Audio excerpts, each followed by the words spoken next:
Hey everybody, April with April of Liberty Yoga Inclusive. This time we're going to be talking about the strength in the arms. And we're going to be using a meditation cushion to help us in our practice to make sure our alignment is correct as we build that strength that we need for our yoga practice.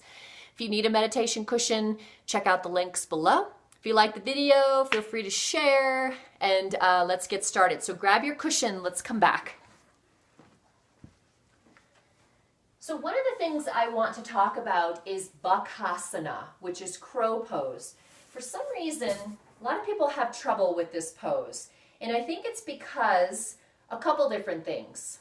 They don't lift their hips high enough, they don't hug to the midline, and they don't have the self-confidence that they need to be able to balance on their hands. So the pose looks like this.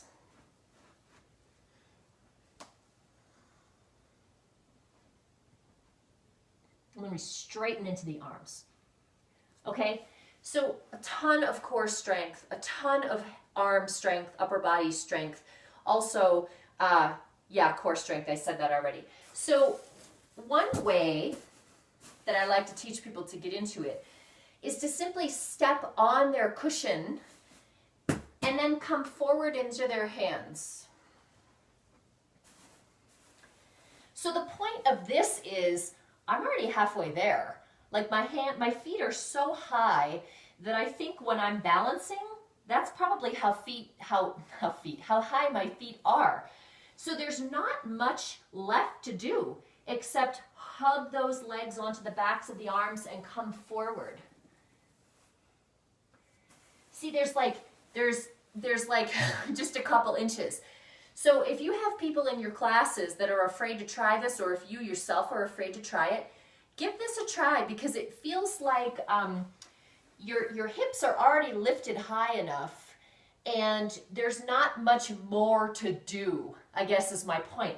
And even if you just practice here and your feet never leave the cushion, like I feel a lot of weight in my arms. So you'll start to strengthen those wrists, the hands, because your fingers in this pose act as a brake. So you can start to work those actions to be able to come up into your full Bakasana pose. Okay, the next one I want to talk about is probably nobody's favorite. Chaturanga Dandasana, which is the low part of a push-up.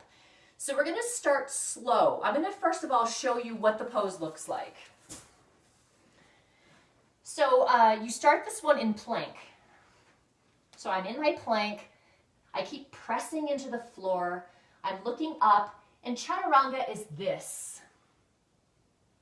And then you go into your up dog, and then downward facing dog. So Chaturanga is a lot of weight bearing for the top of our body. Our legs are used to taking a lot of weight, but the upper body, unless you do yoga, not so much. So the way I want to show you is on your knees with this.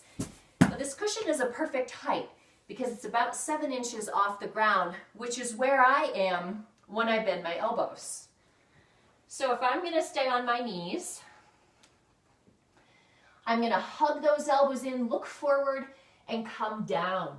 So this is my Chaturanga, and I'm still pressing, even though the cushion is there.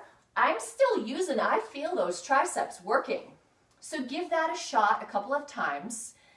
And then when you're done with that, then you're going to go for legs straight. And when you come down into Chaturanga, you want your hips to be on this. So you have to align yourself. Like, you know, maybe this is where I am when I start. Okay, press into the floor. Press, press, press. Lift up through your belly button.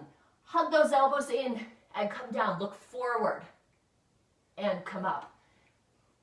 It's hard to talk when I do those poses. So hopefully this gives you a good idea of different things you can do to build your confidence in those poses where you really need to recruit your arms. And I think starting to use your core will bring you to other poses that you didn't think you can do. Like handstand, for example. You really need everything integrated in your core to be able to balance. So let's try these one more time, okay? Grab your cushion. Let's try coming down to your knees and then coming down into your chaturanga. Hold those elbows in, look forward, and come back up. And now we're going to straighten the legs. Press into the floor and start to lower down. So I only want to go down as low as my cushion, and then I come back up. Hopefully that's enough for you to work on. Until next time, have fun with your cushion.